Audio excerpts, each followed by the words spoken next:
question and answer session, part 2. Now, out of plethora of questions I got throughout these New Year, Christmas holidays, I have to pick and choose. Unfortunately, I cannot answer them all. So I started in my first session, first part of this podcast, to start with easiest ones. Now we are going to more difficult ones, of course, posed by Han Fei. Now, there are 6 questions Han Fei formulated for us quite extensively, and interestingly enough, one of our readers, going by the name of Ivan Karamazov, I think well justified in belief that this is not his Christian name, have himself provided some answers, did my job, and did it quite well. I would even say I agree with a lot of this. Some of this I wouldn't say I'm disagreeing, but I'm not so certain about, but this is a very good take. So in this session we'll go through what both of those gentlemen had to say, and so I'll be answering Han Fei, and I'll be answering Ivan because he put early on one remark on some of my ideas, and they are not explicitly questions, but they can be answered nevertheless. So let's start. Han Fei puts in his third questions, we won't go into sequence, but we'll go from the easiest towards the hardest. He asks, I quote, on the nature of ethnos, race, identity and nation. What exactly is your concept of, say, a Croat, Serb, Slav, European, Aryan? Question mark. Is nation nothing but a politically determined boundary? Is race a social construct, or is it a biological reality, as some claim? Do races form superorganic unities that have destinies as per Spengler, or are they purely spiritual units, devoid of agency or ability to define the actions of individuals that constitute them? Do you think that European race has a future, and if not, what would mankind's prospect be like without it? Now, I think anybody listening to this now understands why I say that I'm dealing with quite difficult questions here.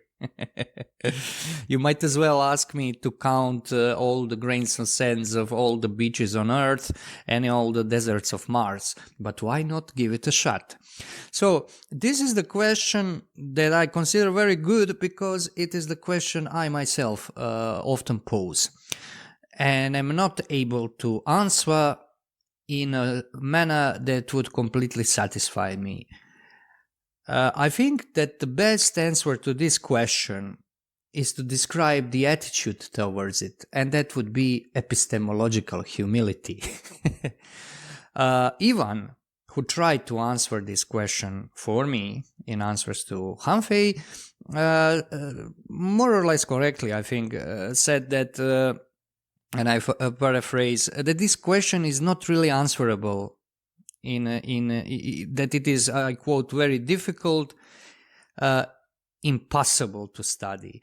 I wouldn't agree that it is impossible, only that it is very difficult, and that it seems impossible only if you approach the question of not what is ethnicity, I would say what is people, from the modern standpoint.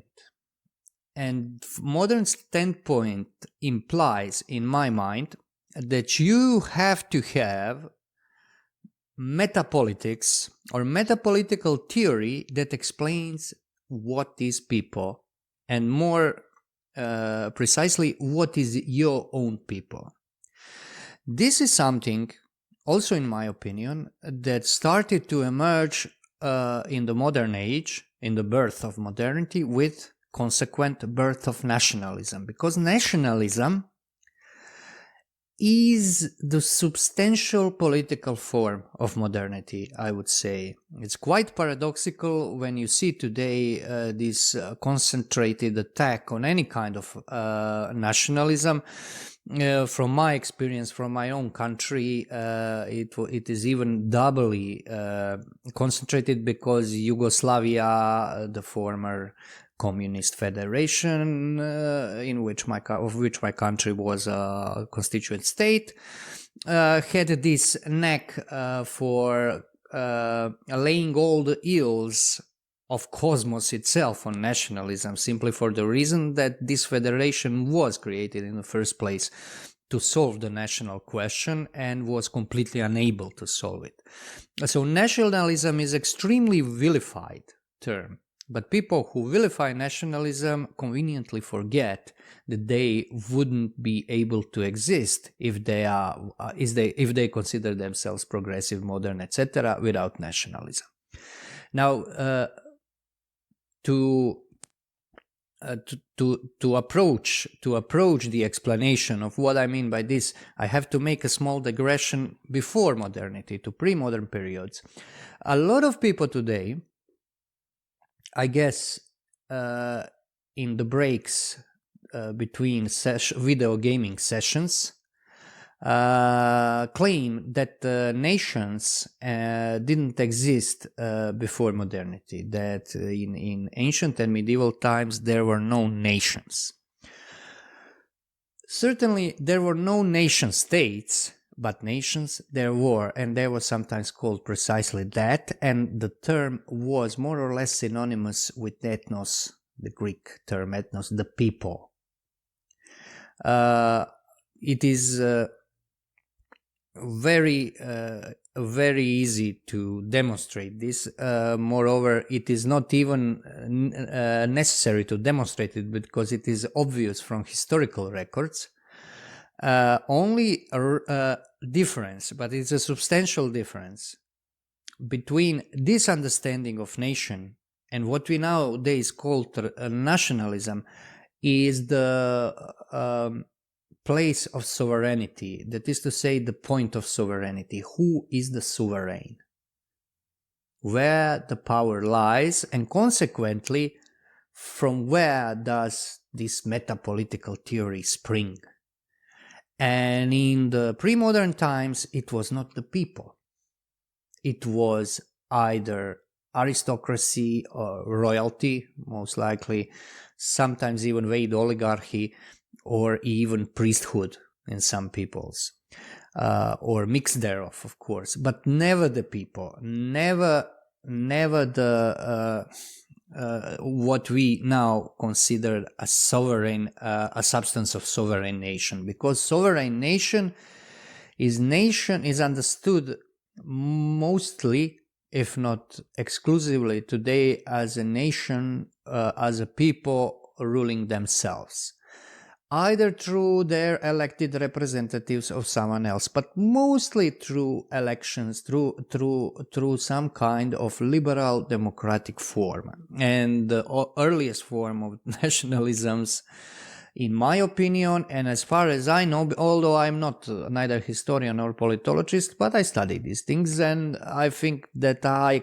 could claim that this is the liberal state is the original form of nation state in a modern sense.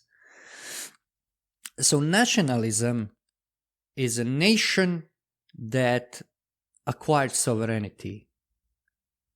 Therefore, if it has king, for instance, king is not a real sovereign, people are sovereign. Now, when you compare this, for instance, with Aristotle's classical notion of politics, where he says that good politics, that is to say virtuous politics, is that the one that rules the political community or politeia for the good of all or the good of most, is not the same thing, because he doesn't imply that it is ruled by all. It is ruled by either a person, a group of persons, or class of persons, never by all. In nationalism, there is this implication, this modern, I would even go to say Enlightenment implication of people ruling themselves as people, of volonté générale of Rousseau, or something, or some refinement thereof. I think this shows that nationalism is not as should not be as appealing as it is today to people who consider themselves some kind of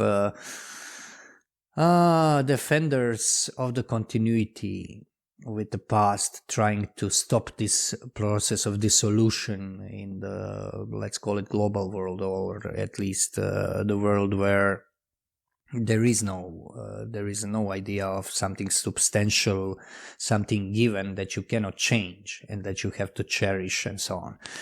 Nationalism was more like a weapon to destroy political forms that kept this originally. The thing with it, and now we'll get back to question to the nature of people. The thing that nationalism, in contrast to communism, for instance, or this, I don't know even how to call it, dissolutive democracy. I wouldn't call it leftism, or liberalism as Americans call it. I would call it dissolutionary politics. What it has going for itself, in contrast to it, is that it is based on reality, and this reality is the people. So it is not based on dialectical materialism and on the class that is given imaginary properties as industrial working class in Marxism. Neither it is built on race, as fascism did, that is to say, by hypostasizing the race, or the people understood as race, reduced to biological foundation, biological essence, and then given properties and qualifications that really cannot be historically verified. Given, in fact, imaginary qualities, because one thing in fascism you can note is this recourse to imagination, to imaginary past, to mythologizing the past. And whereas I am in no shape or form enemy of myth, this kind of modern mythologizing is a pure poison. It is extremely destructive thing. It is, in fact, an attempt to euthanize the mind, the intellect. Because the intellect does not give you what you need. It does not give you what Han Fei seeks here. It doesn't give you definition of nation. Moreover, not the definition you would like to see, because fascists were always in their individual and particular projects favoring the idea of the hierarchy between nations and superiority of their own or group of thereof. I would say that all those forms of treating the people as some kind of substantial reality are in fact entirely modern. What keeps nationalism still alive and viable, and probably the only recourse people who are anti-dissolution have now in political sense, is that is built upon the reality of people. And this reality is not something that can be imagined, but it is also not something that can be defined, I think. And this is a great problem. But it is a problem only insofar as you believe that there has to be written, this is important, written theory or written system of laws that define everything, especially the most important things. I would propose that originally this was not really the case. Now, we had a Roman law, or still have it. We have all kinds of constitutions of ancient states, but the most important things, I would say, were not defined at all. They were just observed.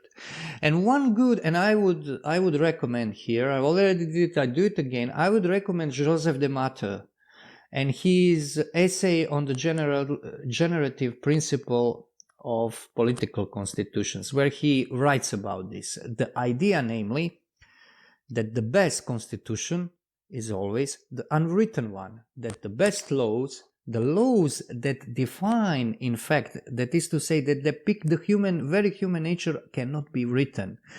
The reason why they cannot be written, according to Mitre, was that they are God-given, and they have, at least, you have to understand them as having roots beyond time and beyond history, and that they are given in history. So this is in line with, he was a Christian thinker, very much so, with some idiosyncrasies coming from his allegiance to a specific kind of contradiction in terms called Catholic Masonry, that is to say Freemasons that were Catholic but thought that they have discovered some kind of esoteric Catholicism that were gathering around the ideas and person of the so-called philosophes inconnus, unknown philosophers, that is to say Comte Saint-Martin in France. But that's just to put this as a footnote on some of the Mitre's ideas. But he was more Orthodox Catholic than he was Freemason. That's very obvious from his writings. And what he means here is that the true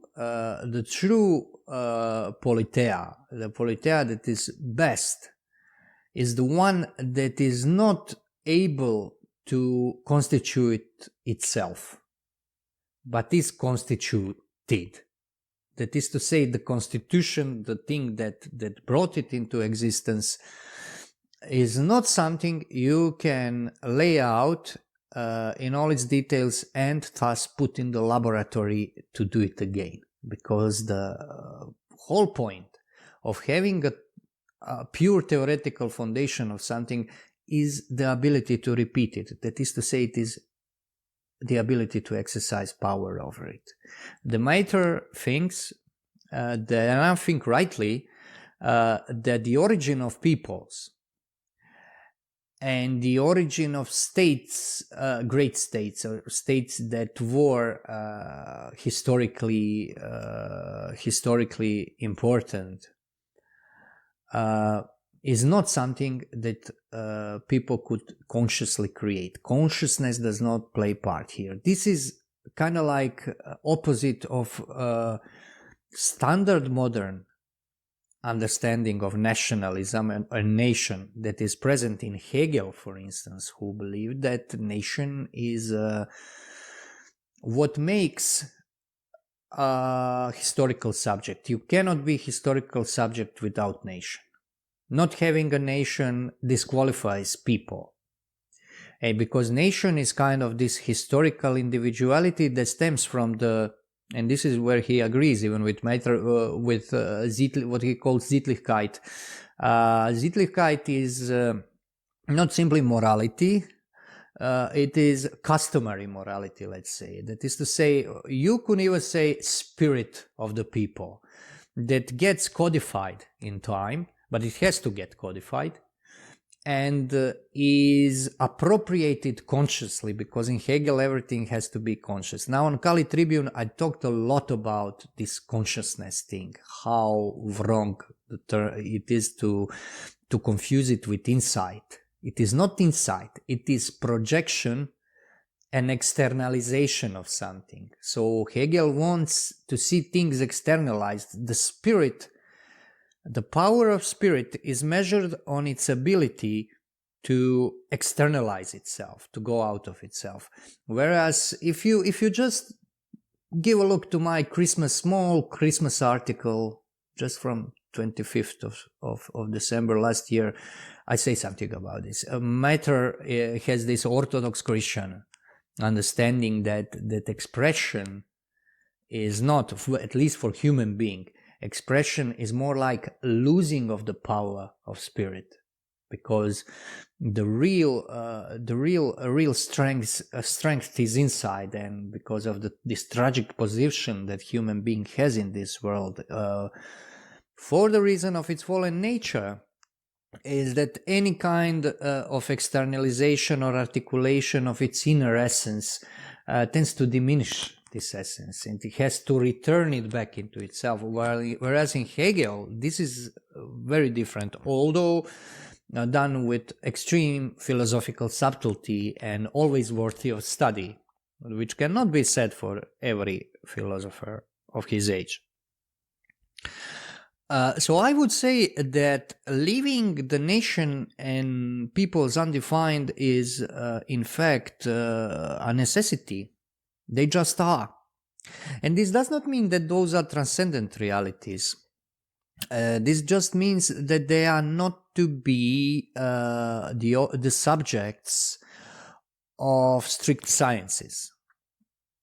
Even science is as understood in the traditional sense, where science is an activity that builds up a habitus, a state of mind or state of soul in you, not a system of inferences.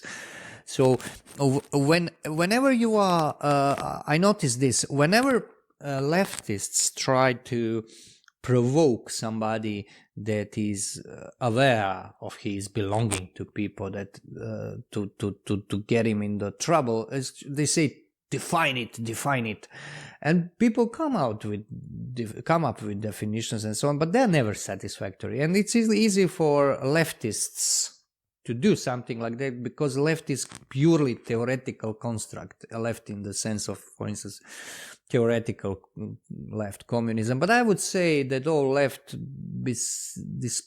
maybe with exception of the left that is only qualifier of some realist policy, but leftist theory is built on imagination, very similar as fascism is, although it is pointed towards different vector. Whereas fascism wants to reimagine the past, the left wants to reimagine the future, and then imagine the past according to this future, like leading to this utopian state. And leftists themselves, after some time, at least where I live, tend to create their utopian nations in their minds, because they need this concreteness. So they have, in where I live, they cannot move from the concept notion of Yugoslavia as a universal utopia. So they are Yugoslav nationalists, only their nation does not exist. So they are probably the worst form of nationalist you can imagine.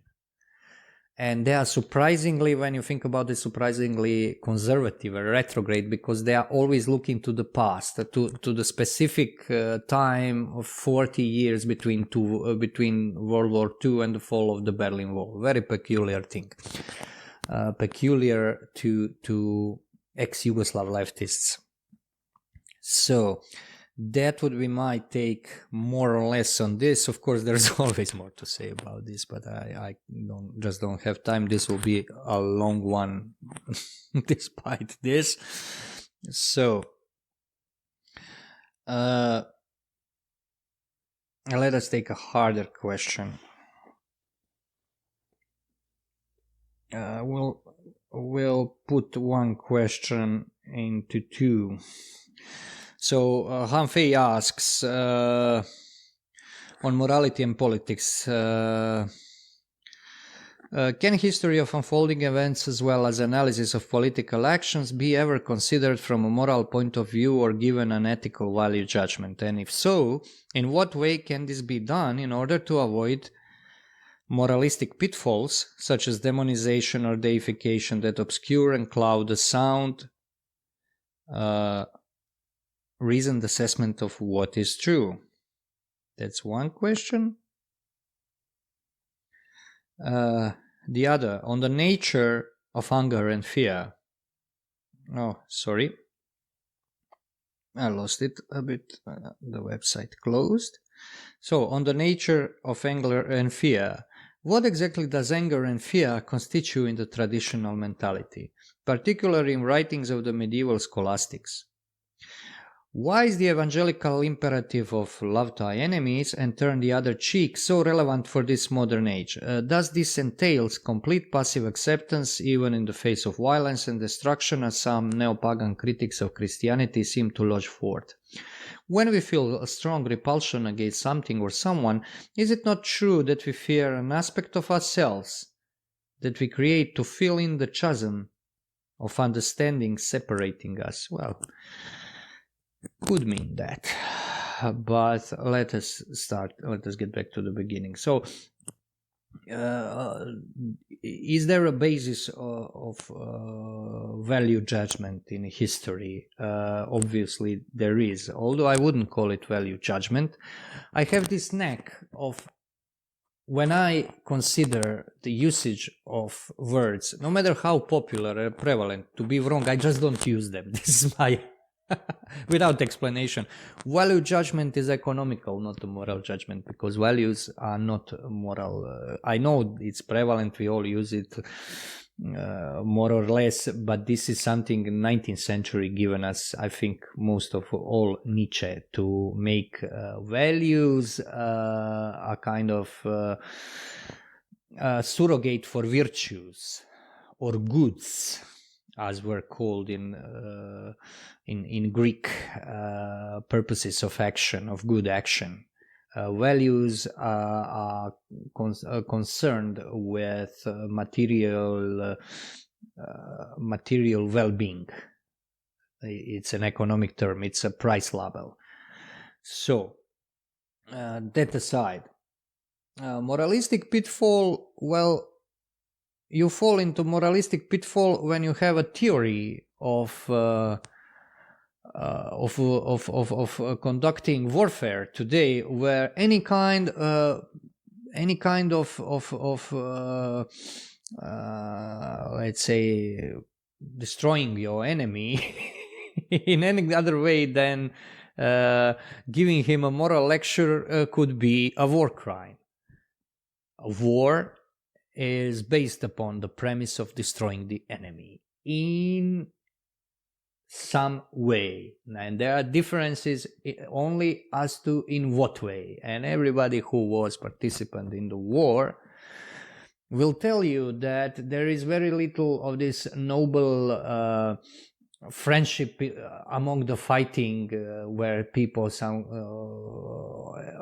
at some instance realize that they shouldn't be fighting each other and kind of make a moment of peace, share a dinner in the middle of front lines. Okay, we don't have so much front lines today, but this is something that is something that does happen, but not very often. The soldier in a war has a purpose to destroy his enemy. If possible, not to kill. Most people don't want to kill. There were even some of these experimental social experiments about this. I won't go into that. I don't like those, but because you don't need them. Killers are very rare breed, natural killers, and you kind of recognize those people. There are some. There are peoples, I would say, that have this tendency, but this tendency comes from their specific culture and moreover religious cultures that have no really ban on killing, at least killing some groups of people. But I think in this civilized world, more or less civilized, it is a very rare thing. Now, taking this as a given, what would be a moral thing to do in a war? Don't kill more than you have to. It's very simple. It might not be satisfactory, but this is when you talk about human nature in relation to human things and worldly things, because history is, after all, for all we see, despite rare moments, something that concerns us and that we humans are part of. Everything that is higher than us is also higher than history. It can intervene in it, but it is not conditioned by it. And to an extent that we are trying to ascend towards what is higher, we tend to ascend above history also and above politics. Curiously enough, from that point of view, as much as you can reach it, of course, with your humble powers, politics and history seem to become clearer.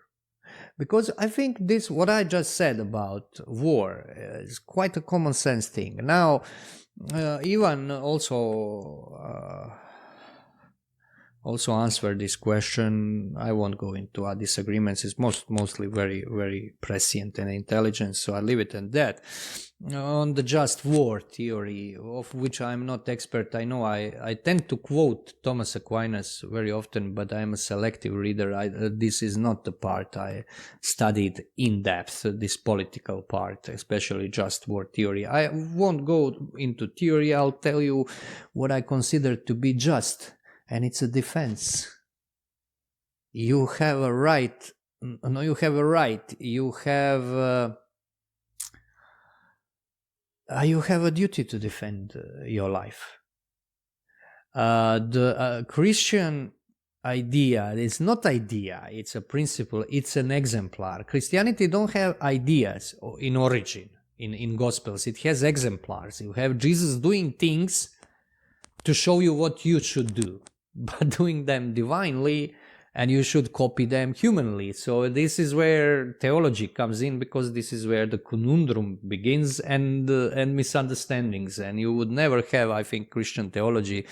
Also, one of the Mitre great insights, you would never have it if there was no trouble. And the ideal, one should not be happy about this. The ideal state would be that you don't need it at all. That would mean that you are imitating your exemplar to the best of your abilities without anybody needing to explain you how to do that.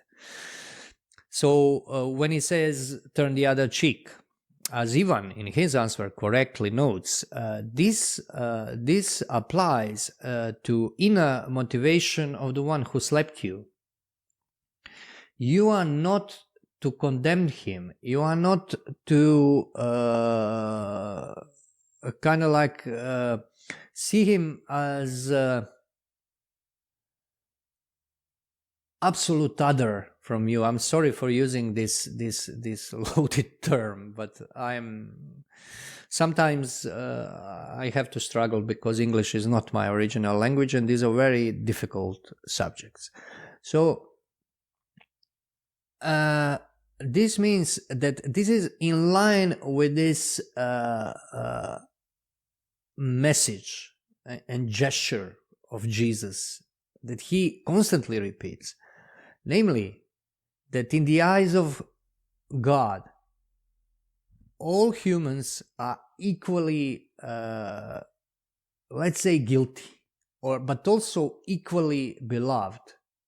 That the standpoint of God is incommensurable to the standpoint of man. So when it says you have this famous Sermon on the Mount, I remember first time reading it after I started studying philosophy and realizing what he's saying there, put in contrast with Greek philosophy. When he say, "Blessed are the meek, for they shall inherit the earth." Okay, this is not good. No, you heard. When he says, "You heard."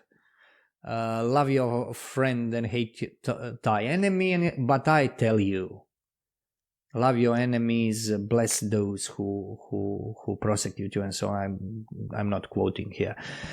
When you read Aristotle, who was we could even call him conservative, not in modern terms, but he was Hellenic traditionalist and a traditionalist of this Mediterranean, Middle Eastern culture, Near Eastern culture. He has a virtue among the list of virtue.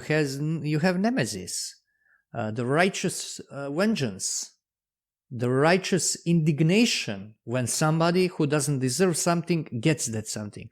What Jesus does, he inverts this, and it's very interesting to see how he takes it. He kind of like. You have an impression like he has all the principles of the world in which he was born that is not our world anymore, before him, and he takes them point by point and just gives them, I wouldn't say even inverts them, gives them new spin, infuses something in them. And this is very important. And I think the reason for this is simply this ability to see yourself as creature. Because in Christianity, every good thing you do is good only insofar as it is done for the sake of ultimate good. That is to say, in translation, for God. This is something that is extremely hard to wrap your mind around. Because we are all a bit, if we are good people, we are all a bit sentimental, we modern people. There is not an ounce of sentimentality in this. When he says that the love, agape, is the greatest virtue, and this is, mind you, not a virtue that you can develop by yourself, he means a love that recognizes God as origin, source, and presence in everything. If it's not such love, if it's a Romeo and Juliet love, if it's a love towards the child, the greatest mother's love you can imagine, without this, God has a little to do with it. That is to say, it is created also, but it is not the kind of love that you are called for in Christianity. So if you very much love your child and want it safe and sound and happy, in your prayers, you will never put it before God. Because it is always has to be subsumed, subordinated towards your, let's call it this spiritual love. Your openness, your ability to be imbibed by it. And this is something. So when I said this, try to relate this to this love thy enemy. I will not here go into exegesis of Christ's words, and is this what he really meant? I'm really not competent to do this. But I think I can give my opinion here. This is what he means. This is not a problem. Is that people read these utterances in a sentimental way, and they have sometimes good reason, because when you read Gospels, there is very strong. It can provoke very strong emotions, especially Gospel of John. But these emotions, in my opinion, if they are properly followed by person having them, are, well, not really everyday emotions. There is something more to them. There is something more subtle, and there is something more detached from our everyday living, something that is outside of this. So, for instance, when Christian loves his enemy and disembowels him, this is not necessarily a contradiction. It is contradiction to a certain extent, because killing is, that is to say, murder is unequivocally evil, because death is unequivocally evil in Christianity. People tend to forget this also, but death is wages of sin. That is to say, death is not natural for man. And when theologians talk about evil, they think always in terms of death, I would say. A little death.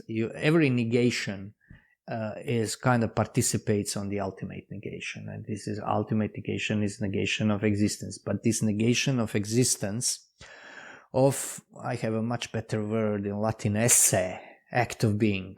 The beautiful contribution from Boethius to Thomas Aquinas is something that really cannot be destroyed, because this is the essence of this creates the essence of what each of us are.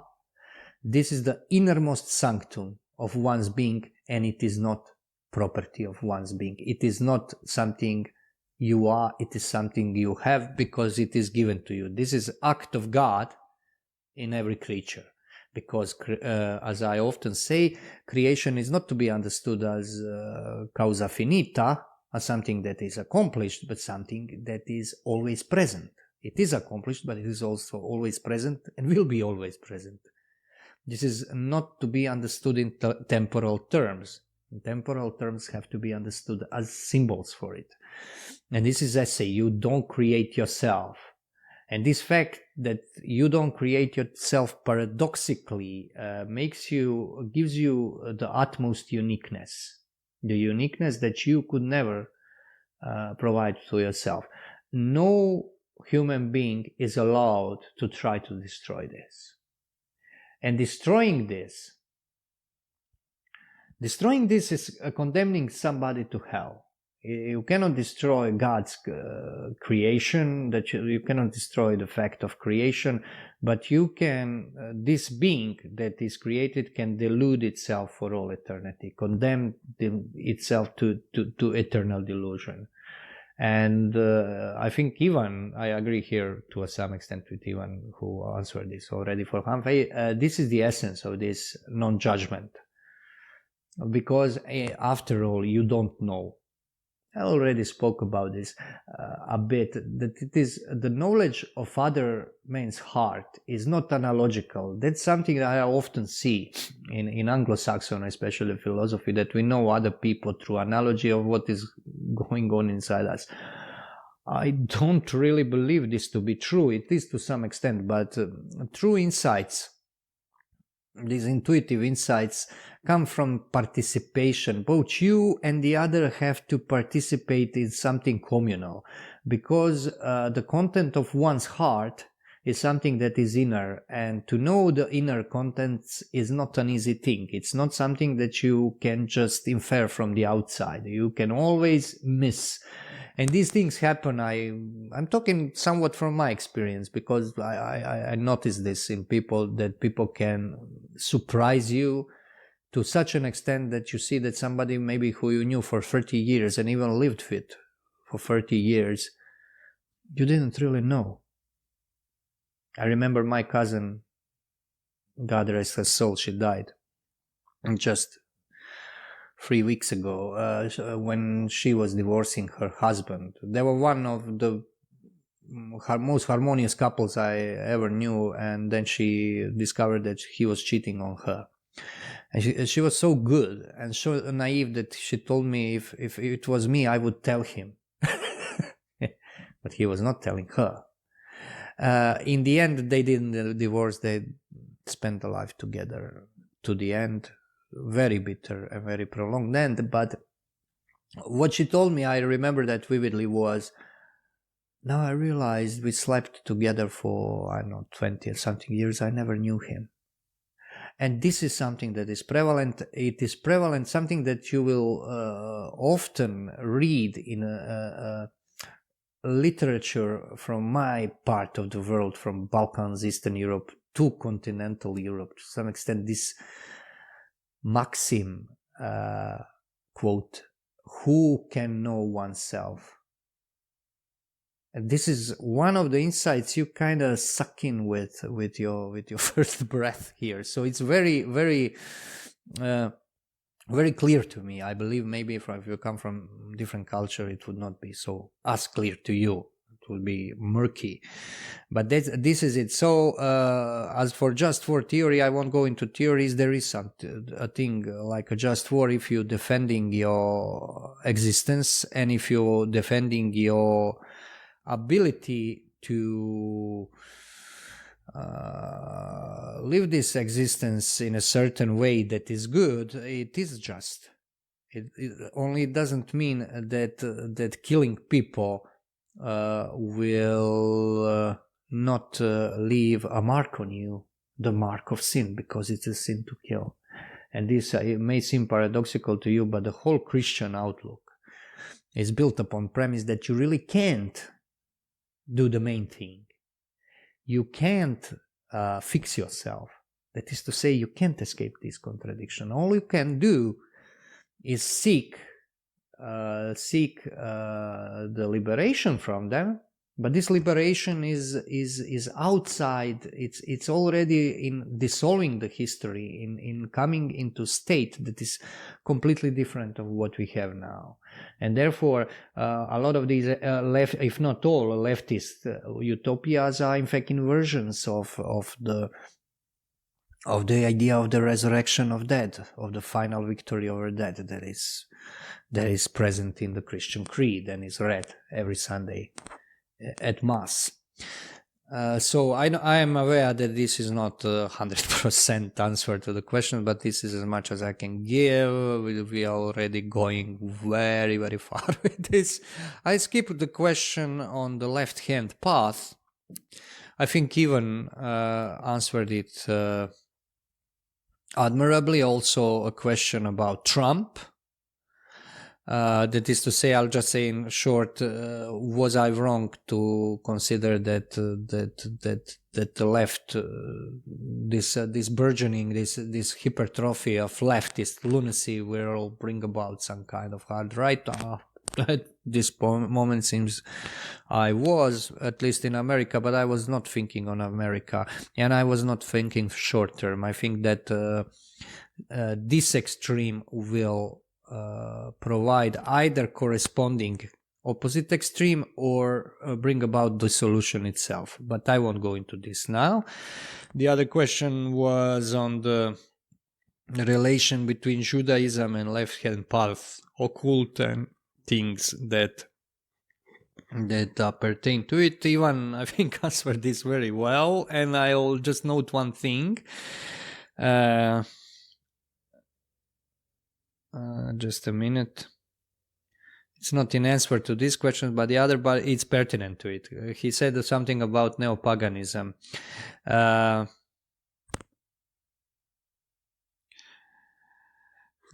quote Ivan Karamazov. The interesting aspect of these communities, thinking on, here talks about incels, men going their own way, chumboards, and so on, alt-right. The interesting aspect of these communities is that they seem to be homogeneous. They are usually composed of either young white or East Asian males. I always had a feeling that these males are being groomed for homosexuality. There are male worship cults similar to those of ancient Greece and Rome that engaged in pederasty. End quote. I think this is very prescient, and this is something that I noticed also. My first impression of alt-right was they're a bunch of fags. San Sandinoviki. And I maintain it to this day. I remember I had one video analyzing that guy that was leader, what's his name, Richard Spencer, and I titled it "Dreamers of the Gay." This is the wordplay on "Dreamers of the Day." This is about concerning Francis Parker Yockey, which is one of the theoreticians of this post-Second World War Nazism or fascism, global European Nazism, not German, but that puts Europe in the center. There's something unbelievably homoerotic about all this, and I don't like homoeroticism one bit, but it's also, well, it comes with the territory, with fascist, even with old fascist imaginarium, there were those streaks of homoeroticism. Maybe that's a prejudice because ridiculing Nazis in the 20th century, when there was not really no political correctness. I remember in the 80s, a lot of it was based on depicting them as facts. This was something that was prevalent, but maybe that's where I get this. But there is, I think Ivan is right here, that there is a very strong homoerotic moment to this. Even might be a grooming of young new writers to be buggered by older new writers. Okay, and the last question, this I will answer. Han Fei asks what he asks. I have to find it just a second. Last but most important is Christianity and Manichean religion. Now he goes on tangent what he means, but I will skip it for the sake of brevity. Christianity is not a Manichean religion. Christian theology is in a lot of crucial points defined and developed from the opposition of not only from what was original Manichean idea, the idea of dualism. And I will say only this. If you have one eternity, you cannot have two eternities. Only you can have subordinate eternities, maybe. Something that is called aion in Christianity, but also before Christianity, this term. Aviternum in Latin. And this is the age, what we call the age, and this is time in which angels live. But I'll keep silent about this because this subject is something very peculiar and needs further elaboration, of which I am not sure I'm competent. However, Manichean religion, which, based on everything I know about it, is extremely similar to what we would now call Freemasonry. With this, they had this initiation process and so on and so forth.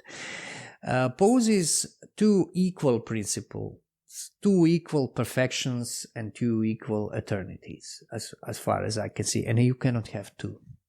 You cannot have two supreme beings. You cannot have one eternity and then other eternity. That is to say, one perfect God and other perfect God, but this other perfect God is evil. This is just logically impossible. It is impossible on the most crudest level of most crudest dogma, of which I don't like to speak, because this is kind of dogmatic thinking. I am utterly dogmatic man. I don't condone, practice, or any kind support critical thinking. I support only dogmatic thinking. But this kind of dogmaticism is very dry, and it is just here to satisfy your crudest dilemma by a strike of logic. Every extreme logical inference has a world of meaning contained therein, and just saying it without explicating the content is saying nothing. But this is really the best way to deal with Katari or Kristiyani or Bogumili or Messilanians, any Manichean sect you want. They make two. They cut into two what simply has to be one. Who simply has to be one, introducing two principles. In Christianity, the evil is creation, and it was not originally created evil, but by its own will, it became evil. That is to say, corrupted its will and its spiritual faculties for all eternity. And but in all this, its essence remains attached to creation. It is created, therefore, without God, there wouldn't be even this being we call devil in Christianity. But it would not be persisting in existence. So its evil is unredeemable because there is a complicated theology of this, of angels not being able to revoke the deliberations of their will because they are not embodied. They don't have their vision obscured by anything, but their inner power or capacity to know God. That is, by knowing God, I mean knowing a lot of things, not just Godhead. Nobody sees the essence of God in Christian idea, but for instance, the goodness of God or perfection or even laws of creation, and they are in hierarchies, but they are not confined by bodies, so they are not influenced by weaknesses of this kind that are not pertinent to their spiritual powers. So when they make a decision, this decision is completely clear. There is nothing that deluded them. They just understood the consequences, all consequences of it, and just did it. And this is the fall of Lucifer, because he wanted to be like God. He knew what it meant, and he pertains in being that because he cannot accept not to be this creator, principle of creation. That is, he's forever condemned to fall even deeper and deeper. Now, to put it on philosophical terms, evil in Christianity is steresis, In Greek, that means deprivation or lack of something, or negation. Or steresis is blindness. So blindness is the dysfunction of normal function of the eye, and as such, it is a kind of parasite on existence. It's taken in itself, it is nothing. It needs good to exist, to be a parasite on the good, and it hides behind the good, as nothing hides behind being. In Manicheanism, this is obviously, as you can see, this is not a creature, this is creator of the body, of the matter. I'm simplifying, probably. There are a lot of these dualist sects in my part of the world. There were some that were, you cannot really just reduce them to Manichaeism, but this is the principle. I remember I knew one woman from Bosnia. She was nominally Muslim, but as it was in Bosnia in the old times, you could be Muslim and Catholic and Hinduist at the same time. They were very religious people. This was very religious. They had this sense of sacred, some also a lot of superstition, because when people or region have this sense of the otherworldliness, be sure that there will be a lot of superstition. And this is something that people don't understand. They think that if you have a religious, that being religious, some people being very religious, there is a prevalent notion of right religion, that you won't have superstition. No, you have abundance of it, because they are thinking in those terms. They are not thinking in for instance, scientific terms. They are thinking in religious terms. So dumbass is going to be very superstitious, and they're going to be a sizable majority. Anyway, this woman, I remember when she said to me, she was herbalist and telling fortune and so on and so forth. We talked about, somebody mentioned God, devil. She said, no, God didn't create man. Satana created them. And she named Satana, that's how we call him in Croatian, but she meant in the female. The devil is female. And this is probably Bosnia was a place where there was this burgeoning Christian heresy of Christianity. There was a church of Bosnia that were a dualist, and a lot is known about them, about their theology. It is my opinion, somewhat grounded on history, that they mostly converted to Islam when Turks came, because they were always in conflict with Catholic Church, with Hungarians and Croats, and to some extent with Serbs, who had not so many dealings with Bosnia at that time. Therefore with Orthodox, one of the Orthodox churches also. But this is kind of when you see that this is still living. Yeah, and the idea is that Satan, if Satan made matter and body, that they are useless, and you have a double conundrum, that these people that have these dualist notions tend to be either completely ascetic to an absurd sense, or completely or indulge in the complete debauchery, because either way, when you think about it, you are destroying something that is worthless. Whereas in Christianity, the body not only is it not worthless, it has an exemplar. And this is the body of Christ. You worship the heart of Jesus. You are devoted. This is called devotions in Catholic Church. Devoted to his wounds, to his bodily aspects of him, of his glory, because his body is glorified. This is the body of God, of incarnated God. So to say that body as such is evil is in a complete contradiction with Christianity. There is no point of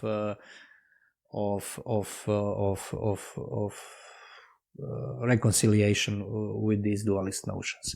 So this was a rather long podcast. We are going into full hour. like an old Kali Tribune. I hope this was more or less satisfactory. Just one note to our commenter Ivan Karamazov, whose answers to Han Fei we perused. Ivan notes that I am not very fond of Nietzsche or Schopenhauer, whom he loves. This is the thing. I am in and out of philosophy for, let's say, 25 years now. In 25 years, people change. Some things don't change, but some things do change. And if you met me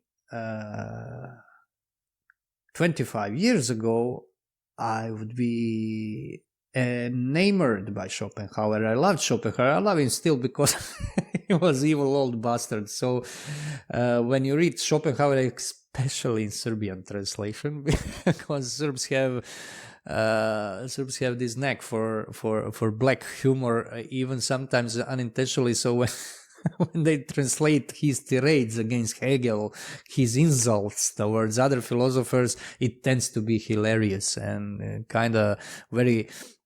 Schopenhauer was a guy that had very personal touch in all he did in philosophy. That's something I like. But I simply, his philosophy, his what I would call transcendental idealism is not something I need. I'm coming from this Christian, let's say, traditional philosophy, pre-modern philosophy. I reject modern philosophy completely. I don't say it's worthless, because saying that something is utterly worthless is a very untraditional thing to say, because nothing exists without some trace to original good form. And Schopenhauer has a lot going for himself. Nietzsche is profound. Zarathustra especially is a profound book.